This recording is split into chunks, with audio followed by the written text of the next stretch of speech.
palabra de Dios.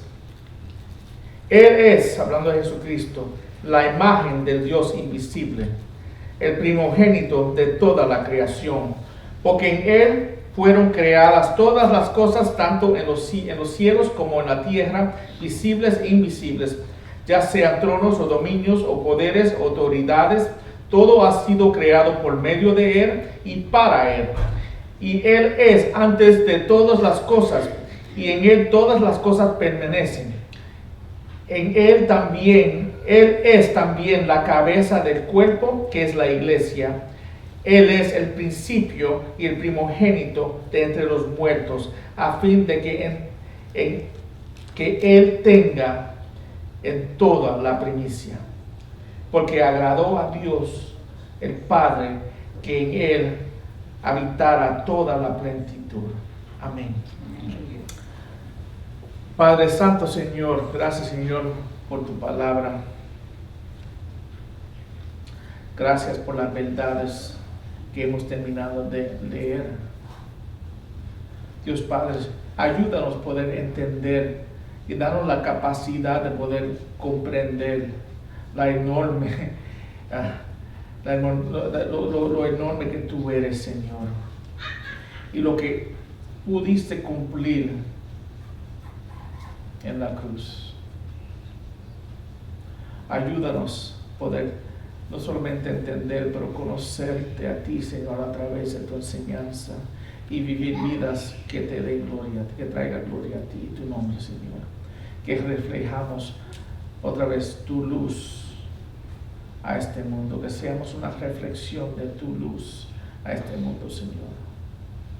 Bendiga esta congregación y que mis palabras que salgan sean guiadas por el Espíritu Santo, Señor. Oramos por tu nombre, Cristo. Amén. Amén. Pueden tomar asiento, hermanos.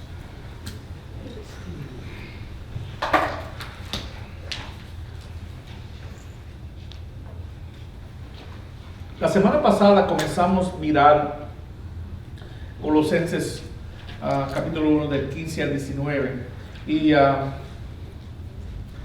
les dije a ustedes que este pasaje era un pasaje bello por su manera que revela por completo quién es Jesús. Es que es un texto bello en cómo revela quién es Jesús. Y revisamos, yo dije 10, pero son 11 puntos que yo encontré en este texto. Y la semana pasada revisamos los primeros 4 puntos de este texto. Y eran que Jesucristo es la imagen de Dios invisible. Y ahí pasamos bastante tiempo. Que Jesucristo tiene preeminencia sobre todas las cosas. Que Jesucristo creó todas las cosas. Y que Jesucristo creó todas las cosas para sí mismo. Y esos son los 4 puntos que tocamos la semana pasada.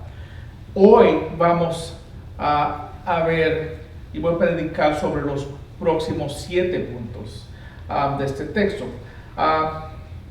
Algo que quiero que ustedes noten y recuerden es que a lo largo del pasaje Pablo está respondiendo a la falsa enseñanza que se estaba introduciendo en esa iglesia. El gnosticismo, otra vez, todavía estas son las raíces del gnosticismo que estaba comenzando en la iglesia de Colosas, pero no estaba en su formalidad todavía. Pero ahí vemos las raíces del gnosticismo que se estaba introduciendo a la iglesia. Y eso era un movimiento grande, era algo que los apóstoles tenían que batallar, la enseñanza del gnosticismo, de superior conocimiento. Y hoy vemos lo mismo, ¿no? Hay personas que creen que tienen un conocimiento más grande que otros, o que ellos pueden llegar a un nivel de sabiduría más grande que otros. Y, vemos aquí que Pablo, hasta cuando viene la enseñanza de Jesucristo, tenían una enseñanza que no podían entender No podían creer que Jesucristo, siendo un hombre en un cuerpo pecaminoso, puede ser Dios a la misma vez, o que tomó forma de hombre. Que ellos pensaban que él era un espíritu, porque si tuviera forma de hombre, pues él fuera pecador también como el resto, y no podían aceptar ese concepto. Otra vez, la única manera que podía eso realmente pasar o existir era si viniera, tomara cuerpo de hombre y viviera una vida perfecta, sin pecado. Que eso sí lo cumplió Jesucristo. Otra vez, tenían enseñanzas que era hereía, hermanos. Porque en diciendo eso tú estás negando que Él es Dios.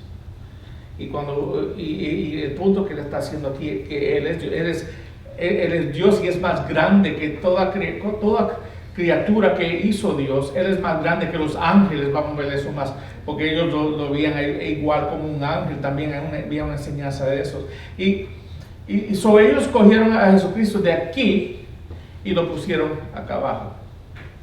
Lo estaban mirando como un hombre normal, o lo tenían aquí arriba, un hombre que era tan santo que no podía tener carne. Entonces tú ves que los dos errores son hereía, hermanos. Y los dos errores niegan la deidad de Jesucristo, que Él es Dios. Y para uno poder llamarlo Señor, tiene que creer que Él es Dios. Porque tú solamente llamas a Señor a la persona que es tu jefe, el que está por encima de ti. Toda rodilla, dice la palabra de Dios, se inclinará y lo llamará a Jesucristo Señor. Otra vez, con el llamarlo Señor, estamos también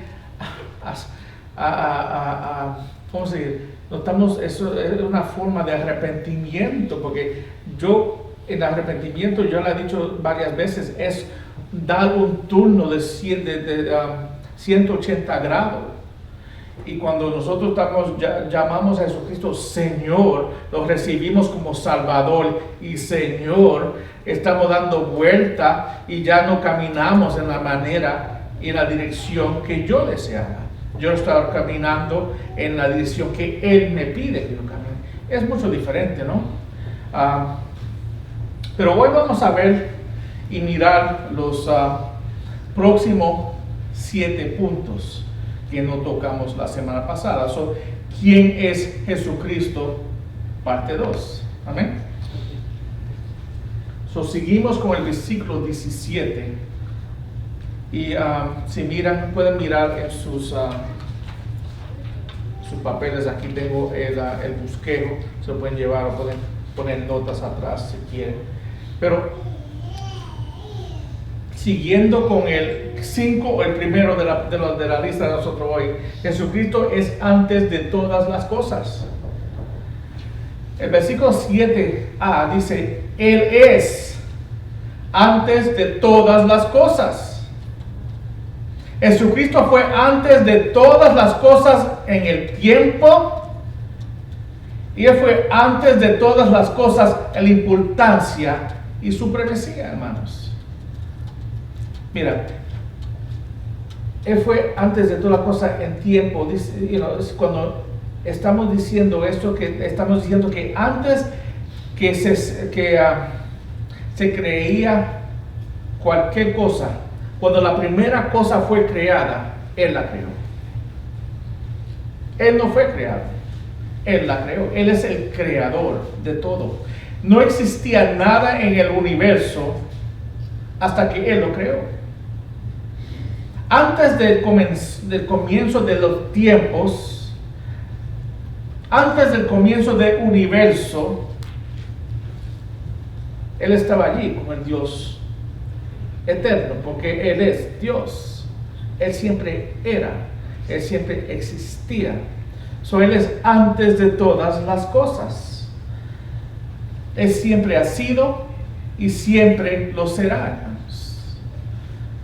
Salmos 90, versículo 2 dice, antes que los montes fueran engendrados y nacieran la tierra y el mundo. Desde la eternidad y hasta la eternidad, tú eres Dios. Otra vez en referencia del Señor. Jesucristo también es antes de todas las cosas en importancia y supremacía, hermanos. Nada es superior a Él, nada. Es importante notar eso. Nada es más importante o superior que Él. En nuestras vidas nada debe ser más importante o nadie debe ser más importante que Él. Él solo exhibe la majestad soberana del universo, hermanos. Todo lo demás de este mundo está bajo de Él. Y debido a su existencia debemos de adorar y servirlo a Él. Romanos 9:5 dice, ¿de quiénes son los patriarcas? Y de quienes siguen la carne procede de Cristo, el que está sobre todas las cosas, Dios bendito por los siglos. Este punto, hermano, destruye todas las ideas de Jesucristo que el mundo tiene. Todas las ideas que Él es un gran maestro. Todas las ideas que Él era un profeta. Todas las ideas que Él era un ángel. Creo que los mormones dicen que Él y Satanás eran hermanos ángeles. Y otra vez, la palabra mismo, la palabra mismo, otra vez, enseña contra estas enseñanzas. Tenemos religiones o personas que están enseñando cosas que están contrarias a la palabra de Dios.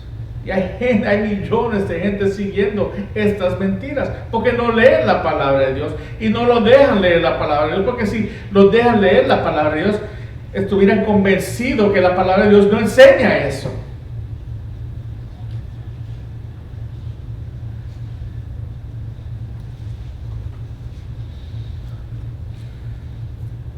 Segundo punto, Jesucristo mantiene todas las cosas juntas. Él las mantiene juntas. En la segunda parte del versículo 17 dice, en Él todas las cosas permanecen. En Él. Usted permanece, usted está respirando y permanece aquí y no explota, porque Él lo tiene a ustedes respirando y viviendo ahora mismo. Porque es el deseo de Él, es la voluntad de Él.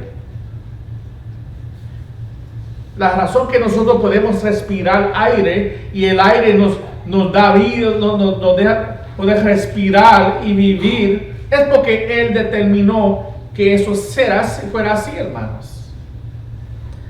Nosotros permanecemos porque Él lo dirige. Y el día que, otra vez, que ya tu tiempo se acaba, Él dirija a ese también, hermanos. Es la voluntad de Él. William Barclay dijo en su comentario, es el Hijo quien mantiene unido al mundo. Es decir, todas las leyes por las que este mundo es un orden y no es caos, son una expresión de la mente del Hijo. La ley de la gravedad y todas las llamadas leyes científicas no son solo leyes científicas, son leyes divinas. Son las leyes que dan sentido al universo. Son las leyes que hacen de este un mundo confiable. Toda la ley de la ciencia y de la naturaleza es, de hecho, una expresión del pensamiento de Dios. Por estas leyes y por lo tanto por la mente de Dios, que el universo se mantiene unido y no se desintegra en caos. Hermanos, el punto es claro. Jesucristo es el que mantiene el mundo. El que evita que el mundo no se, otra vez, separe, que el mundo no se explote. El que mantiene el mundo que vivimos nosotros, dando vuelta al sol una vez al año y dando vuelta singularmente cada día. Ponte a pensar, ¿quién es el que mantiene todo esto funcionando? ¿Cómo tú crees que una explosión causó todo esto en un instante, hermanos? Es que tiene que uno tener más fe en creer eso que en creer que Dios creó todo y Él mantiene todo. Hermanos, Jesucristo es Dios y la palabra de Dios que Él es el que mantiene todo unido.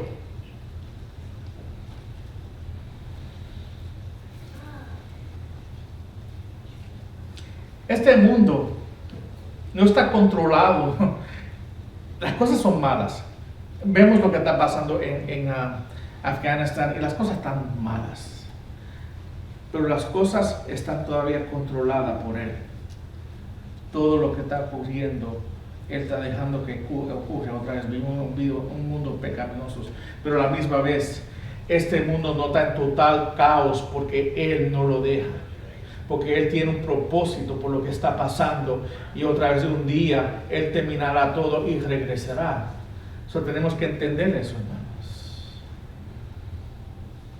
Hebreos 1:3 dice, está hablando de Jesucristo, Él es el resplandor de su gloria, la expresión exacta de su naturaleza y sostiene todas las cosas por la palabra de su poder. Después de llevar a cabo la perfección de los pecados, el Hijo se sentó a la diestra de la majestad en las alturas.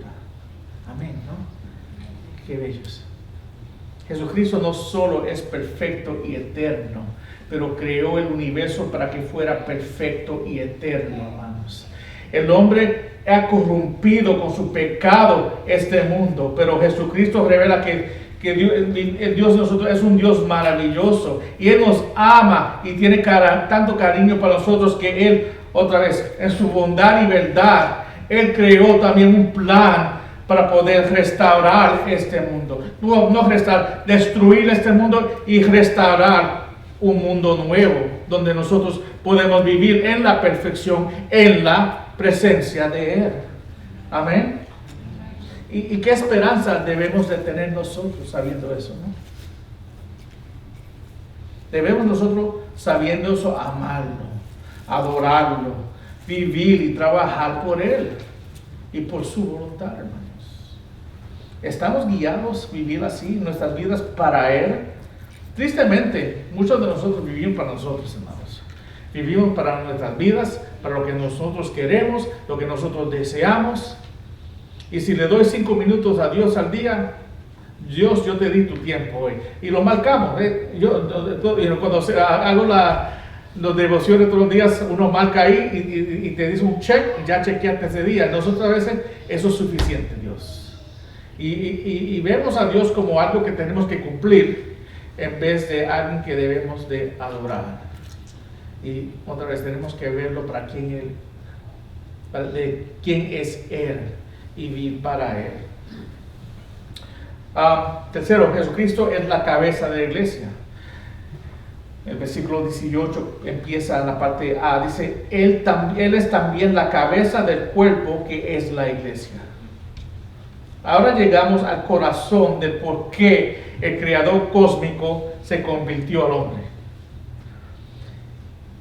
En hacerse hombre, Jesucristo mostró que serio Él tomó el pecado del mundo y la separación del hombre con Dios.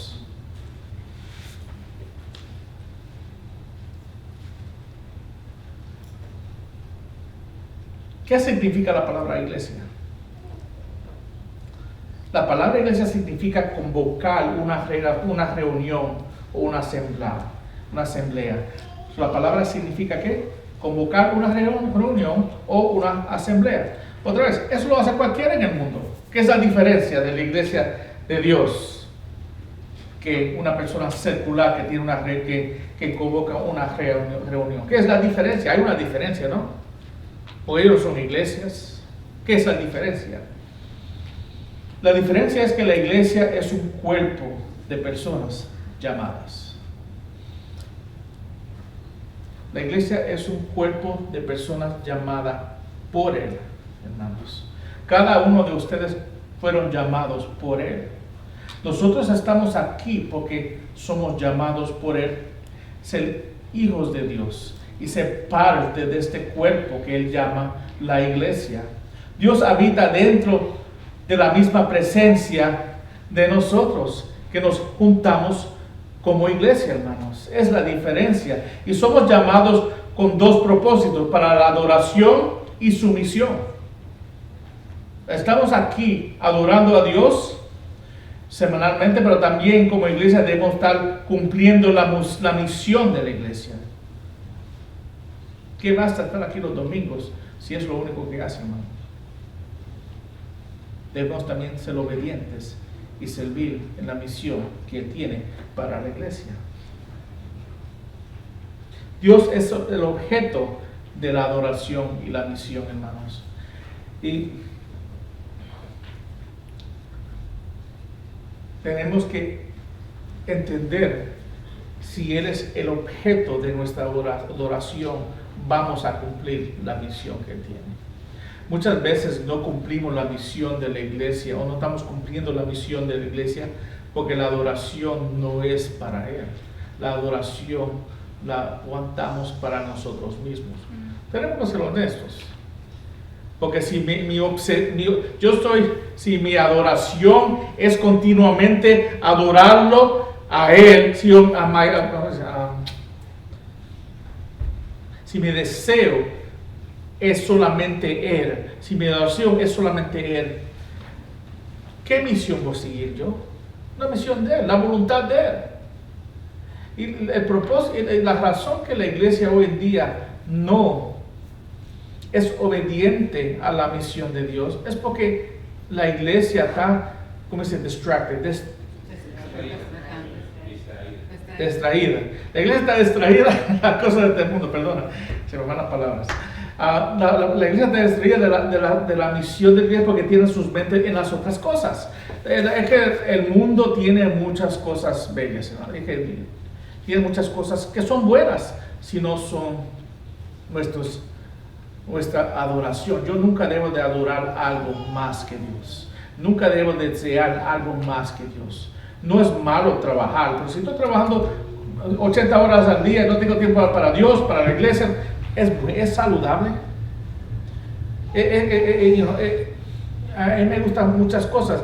La televisión no es mala si se ve apropiadamente. El cine no es malo si se ve películas que son apropiadas. Y hay muchas cosas que podemos hacer y no hay nada malo en eso. Pero cuando esas cosas son nuestra afición, eso es nuestro deseo y ponemos eso alante de Dios, después estamos en pecado, hermanos. Estamos en pecado y tenemos que arrepentirnos. Y si somos honestos, cada uno de nosotros caemos ahí. Yo caigo en eso de vez en cuando, y Dios otra vez me trae eso a mi atención, y yo tengo que arrepentirme y corregir mi caminar. Pero tenemos que admitir que estamos mal. Vivimos en un mundo que nadie admite que está mal. Nadie peca, nadie hace mal. Le damos la culpa a todo el mundo. Es que es la culpa tuya. Yo estoy pecando porque es culpa tuya. Hermanos, tenemos que admitir cuando estamos en error. Tenemos que arrepentirnos de nuestros pecados. Amén. Me desvío un poquito, pero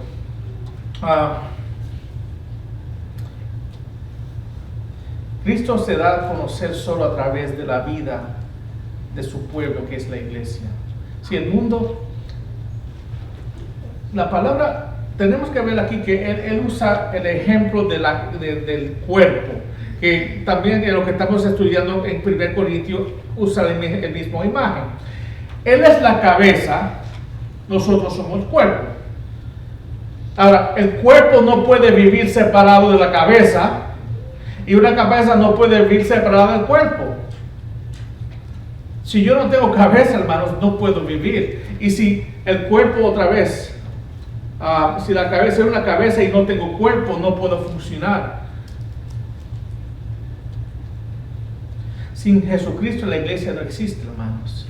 Y sin la iglesia la vida de Cristo en la tierra no podría ser conocida por el mundo. Es que tenemos que entender eso. Cristo se da a conocer solo a través de la vida de su pueblo, que es la iglesia. Él nos llamó a nosotros para que el mundo pudiera conocerlo a Él. Esa es la misión de Él. Pero yo digo, muchos no estamos cumpliendo con la misión de Él porque estamos mirando o buscando en otros lugares. Es el método elegido para Él darse o dejarse conocer por otros. Es por la iglesia, por la predicación del Evangelio. El mundo solamente va a conocer a Jesucristo cuando nosotros somos fieles en predicar el mensaje de fe. Amén. Romanos 12:5, otra vez, es otro texto encima del 1 Corintios capítulo 12 que habla de esto. Dice, así nosotros que somos muchos, somos un cuerpo. Hablando de la iglesia, en la iglesia somos muchos, pero somos un cuerpo. ¿En quién? En Cristo. Si solamente podemos hacer un cuerpo cuando estamos en quién, en Él. Hay muchas personas que se reúnen, se llaman iglesias, pero no son iglesias, porque no están en Cristo, hermanos. Y esa es la clave. Él tiene que ser la cabeza para nosotros poder ser la iglesia. Si Él no es la cabeza, no somos iglesia. Podemos llamarlo y poner todos un sign grande que seamos iglesia cristiana, pero si Él no es la cabeza de este grupo de gentes reunidas, después no somos iglesia, bíblicamente. Y hoy en día tenemos muchas iglesias que no son iglesias. Tenemos que entender lo que otra vez una iglesia otra vez va a adorar a Jesucristo por quien Él verdaderamente es, y va a seguir la misión de Él. Amén. Cuarto, Jesucristo es el comienzo de la iglesia. Él es el principio. La palabra principio significa poder creativo. Cuando algo comienza por primera vez, es creado o traído a la existencia por algo o una persona, una cosa más grande que Él mismo. Jesucristo fue la persona que dio al principio la iglesia. Él es más grande que la iglesia, por lo tanto tenía el poder para crear la iglesia y hacerla existir. Jesucristo inició la iglesia. Él es el comienzo, el poder creativo que fundió y dio la vida o su vida por la iglesia. Eso significa algo de extrema importancia, hermanos. Una persona que no sigue a Cristo no logra entrar realmente en la iglesia de Él. Una persona puede sentarse en los bancos y escuchar las palabras del predicador, pero menos que sea Cristo su cabeza y sea tu parte de su cuerpo y la misión de la iglesia. Otra vez, tú no puedes conocerlo a Él. Si tú eres parte del cuerpo de Cristo, tú lo conoces a Él. Tú eres parte de la iglesia de Él. Tú existes para adorarlo a Él. Tú existes para servirlo a Él. Por lo tanto, una persona que es parte de la iglesia es una persona que vive la voluntad de Dios. Y su misión es la misión establecida por Cristo. Otra vez nos preguntamos, Él es el comienzo de la iglesia. Otra vez, la iglesia comenzó bíblicamente en Hechos capítulo 2. Por eso cuando leemos los evangelios no podemos traducir todo lo que dicen los evangelios exactamente como lo traducimos hoy en día, porque la iglesia no existía. No había iglesia en ese tiempo. Otra vez, la iglesia comenzó cuando otra vez vino el Espíritu Santo y entró la nueva era de la iglesia. Y ahí fue cuando el Espíritu Santo entró en las personas, los limpió de sus pecados y ellos fueron convertidos y fueron otra vez creación, seguidores de Cristo, eran hijos de Dios. Antes de ese tiempo Dios no funcionaba de esa manera, otra vez con el Espíritu Santo morando en uno. Estamos en la era de la iglesia, de la dispensación de la iglesia, y eso es algo que Él comenzó. El Espíritu Santo solo hace lo que el Padre y el Hijo le manda. Otra vez, hay una estructura en la Trinidad.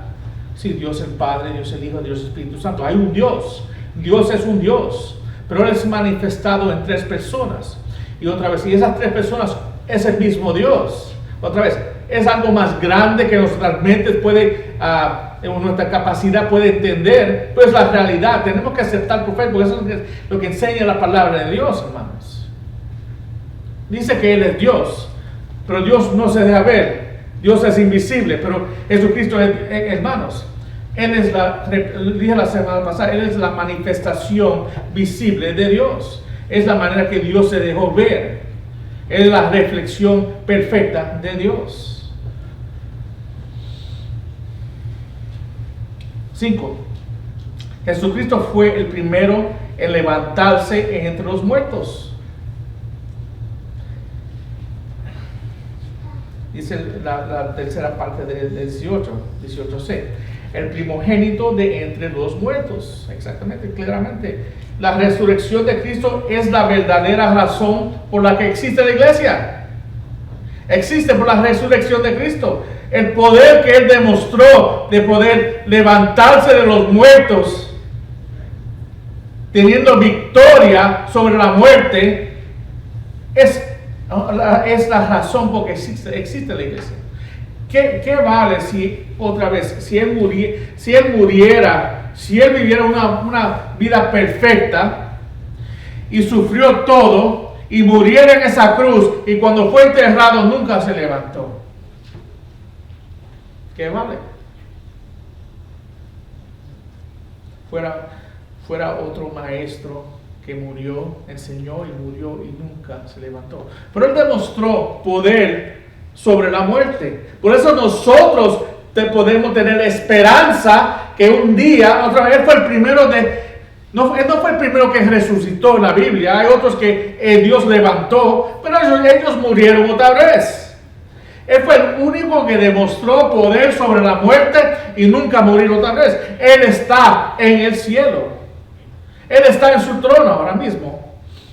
Un día nosotros tenemos la esperanza que estaremos cara a cara con Él. Y sabemos que es verdad porque eso fue realidad en su vida. ¿Entiendes? No fue algo que clamó, eso es algo que clamó y cumplió, hermanos. Y porque Él lo cumplió, podemos tener la esperanza que un día pasará lo mismo en nuestras vidas. Es importante entender esa realidad, hermanos. Amén. ¿Cómo uno puede creer en Cristo, poner su fe en un Dios que no tiene el poder sobre la vida? Es que no se puede. Él demostró ese poder en la cruz. Amén.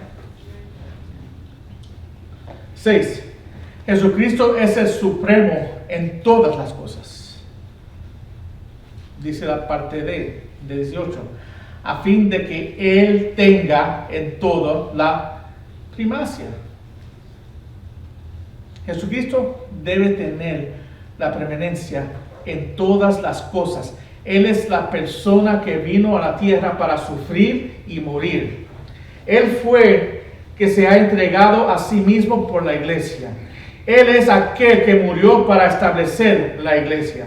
Por tanto, Él recibió de Dios el Padre toda la majestad preeminente y suprema del universo. Jesucristo ha sido, que voy a nombrar unos versos aquí, lo puedes marcar, pero no tengo tiempo para leerlos todos, pero quiero leer esta lista y darle los textos otra vez. Pueden escuchar el mensaje después y marcarlos si quieren revisar si son verdaderos textos. Pero Jesucristo ha sido exaltado a la diestra del Padre Dios, dice Marcos 16:9. Jesucristo se le ha dado un nombre por encima de todo nombre, dice Filipenses 2:9. Jesucristo se han dado todas las cosas, dice Apocalipsis 5:12. Jesucristo ha sido hecho tanto Señor como Cristo, dice Hechos 2:36. Jesucristo ha sido exaltado sobre todo, dice Juan 3:31. Jesucristo es el Señor tanto de los vivos como de los muertos, dice Romanos 14:9. Jesucristo tiene un nombre más excelente que los ángeles, dice Hebreos 1:4. Jesucristo tiene más gloria que incluso el más grande de los hombres, dice Hebreos 3:3. Jesucristo es el alfa y el omega, el primero y el último, dice Apocalipsis 1:11. Jesucristo tiene todas las cosas bajo sus pies, enseña Efesios 1:22. Y Jesucristo tiene todas las cosas sujetas a Él, enseña 1 de Pedro 3:22. Y quiero leer ese texto porque ese texto otra vez yo creo que demuestra todos estos puntos en un texto. 1 de Pedro 3:22 dice: quien está a la diestra de Dios, habiendo subido al cielo después de que le habían sido sometidos ángeles, autoridad y potestades. ¿Entiende lo que está diciendo ese texto, hermano? Que cuando él resucitó, Él subió al cielo a la mano diestra de Dios, la mano de autoridad, la mano de Dios en el cielo, en su trono. Y alante de Él está sometido todos. Todo ángel, toda autoridad, toda potestad, todo. Ese es mi Dios. Ese es Jesucristo. Él es el que vino y murió por mí. Él siempre era. Él siempre existía. Él deserve toda la adoración que nosotros le podemos dar. Yo estoy aquí hoy en día por lo que Él hizo. Yo los amo a ustedes por lo que Él hizo por mí y por ti. Ustedes son mis hermanos por lo que Él hizo, hermanos. Si no fuera por lo que Él hizo, yo no los conociera a ustedes, ni me deseara conocer a ustedes, pero los conozco, los amo por lo que Él hizo por nosotros.